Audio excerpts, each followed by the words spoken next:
Harthacanute, the son of King Canute the Great and Emma of Normandy, was the last Danish monarch to rule over England. He was King of England from 1040 until his death in 1042, inheriting the throne from his half-brother, Harold I Harefoot, and became the focus of a complex power struggle between the English nobility and the Viking-descended rulers of the kingdom. Harthacanute's reign, lasting only 2 years, was defined by internal turmoil, factionalism, and a struggle to reconcile the claims of the Danish monarchy with the Anglo-Saxon aristocracy. While his reign may appear insignificant in comparison to other more prominent English monarchs, it marked the end of the Viking era in England, bringing about a transition that would lead to the eventual rise of the Anglo-Saxon monarchs under Edward the Confessor and culminate in the Norman conquest of 1066. Harthacanute was born around 1018, the son of King Canute the Great, the Danish king who conquered England in the early 11th century, and Emma of Normandy, who was the widow of King Ethelred the Unready. His birth placed him in a complex dynastic position. On the one hand, he was the son of Canute, a powerful Viking monarch who ruled over a vast North Sea empire that included England, Denmark, and Norway. On the other hand, his mother Emma was the daughter of Richard II, Duke of Normandy, and a member of the powerful Anglo-Norman dynasty, whose influence would later play a crucial role in the history of England. Canute's empire was divided upon his death in 1035, with his sons, Harold I Harefoot and Harthacanute, inheriting different parts of the kingdom. Harold, the eldest son of Canute, and his concubine Wulfrun, claimed the throne of England, while Harthacanute was given Denmark. The death of Harthacanute's half-brother, Harold I, in 1040, created the opening for Harthacanute to claim the English throne. However, this succession was not uncontested, and Harthacanute faced several challenges to his authority. The death of Harold I in 1040 left England in a state of uncertainty. Harold had been the king of England since 1035, following the death of their father, Canute. The English crown had been divided between Harold, who ruled in England, and Harthacanute, who ruled in Denmark. However, the unexpected death of Harold left a power vacuum, and Harthacanute, who was still in Denmark, was the natural heir. At the time of Harold's death, Harthacanute was in Denmark, and his absence made it difficult for him to claim the throne immediately. This delay gave the English nobility time to consider their options. There were several factions in England, with some supporting the Danish claim, and others advocating for a return to Anglo-Saxon rule. The Anglo-Saxon nobility, in particular, were wary of a return to Danish rule after years of Viking dominance, and were reluctant to accept another Danish king. However, the prospect of civil war was unappealing, and many nobles saw Harthacanute as the lesser of two evils. Despite the divisions in England, Harthacanute eventually secured his position as king. He sailed from Denmark with an army, and upon his arrival in England in 1040, he was formally crowned King of England. Harthacanute's ascension to the throne was marked by the consolidation of power, but it was also a time of political tension and division. The Anglo-Saxon nobility was still deeply divided, and Harthacanute had to navigate these rival factions carefully to maintain his rule.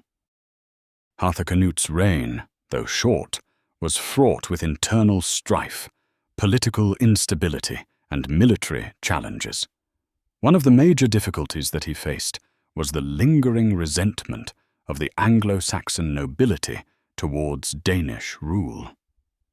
The Danes had ruled England for several decades, and many Anglo-Saxons longed for a return to native leadership.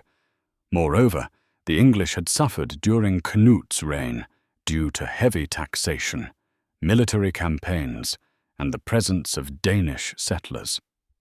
Harthacanute also had to contend with the delicate situation in Denmark. His rule there was not entirely secure. Although he had inherited the Danish throne, Denmark faced challenges from other factions and regional powers, which prevented Harthacanute from fully consolidating his control over the Danish kingdom. The difficulties he faced in Denmark, coupled with the challenges in England, left him in a precarious position as a monarch.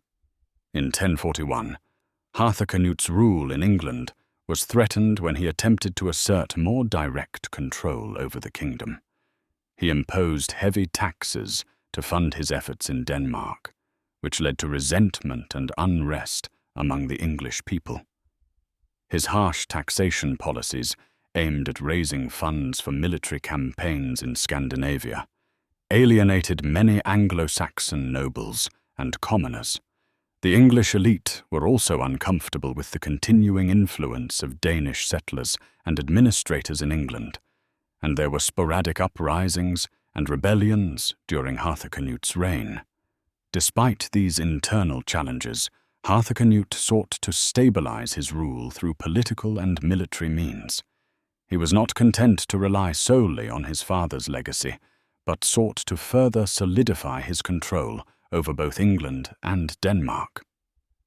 One of the key strategies Harthacanute employed was his effort to strengthen ties with the powerful Viking and Anglo-Saxon factions by offering land, privileges, and positions in exchange for loyalty.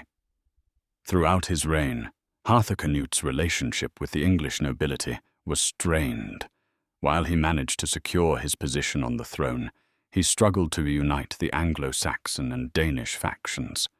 Harthacanute was seen by many as a foreign ruler, and this alienation made it difficult for him to command the full loyalty of the English elite.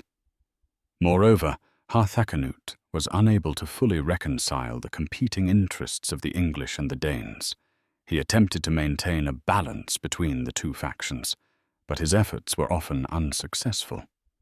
The Danish elite who supported Harthacanute expected rewards for their loyalty, while many Anglo-Saxon nobles resisted the continued presence of the Danes in key positions of power. This tension created an environment of political instability that plagued Harthacanute's reign. Harthacanute's failure to garner full support from the English nobility ultimately weakened his position. While he had some success in keeping his Danish supporters loyal, he was unable to secure the loyalty of the broader English elite. This situation would have profound consequences for his reign, as his inability to unite the factions of the kingdom made it difficult for him to maintain his rule. In 1042, Harthacanute died suddenly while attending a banquet in Lambeth, possibly due to a stroke or a heart attack. His death left England in a state of uncertainty once again. Harthacanute's sudden death marked the end of Danish rule in England. His death created a power vacuum, and the English nobility moved quickly to restore the Anglo-Saxon monarchy. Upon Harthacanute's death, Edward the Confessor, the son of Ethelred the Unready and Emma of Normandy, was invited to return from exile and claim the throne of England.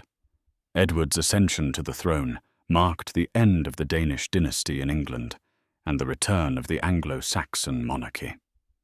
The events that followed Harthacanute's death set the stage for the political changes that would lead to the Norman conquest in 1066. The legacy of Harthacanute is somewhat overshadowed by the political turmoil and instability of his reign. His short reign was marked by internal division, military challenges, and strained relations with the English nobility. Despite his efforts to consolidate power, Harthacanute was unable to secure long-lasting control over the kingdom, and his death brought an end to the Danish rule in England. However, Harthacanute's reign also represents the final moments of the Viking Age in England. His death marked the end of the Viking monarchy, and his passing opened the door for the restoration of the Anglo-Saxon monarchy. His reign is a reminder of the political volatility that characterized the early medieval period in England and the challenges faced by rulers who sought to maintain control over a fragmented kingdom. Harthacanute's death also highlighted the continuing tensions between the Anglo-Saxons and the Danes, which were to play a key role in the subsequent history of England. The return of Edward the Confessor to the throne would set in motion a series of events that would lead to the eventual Norman conquest of England in 1066. Harthacanute's reign as King of England, though short and marked by internal divisions, represents the final phase of Danish rule in England. His struggle to maintain power in the face of opposition from the English nobility and his inability to reconcile the competing interests of the Anglo-Saxons and Danes ultimately led to his failure to establish a lasting dynasty. His sudden death in 1042 ended the period of Danish monarchy in England, paving the way for the restoration of the Anglo-Saxon line under Edward the Confessor.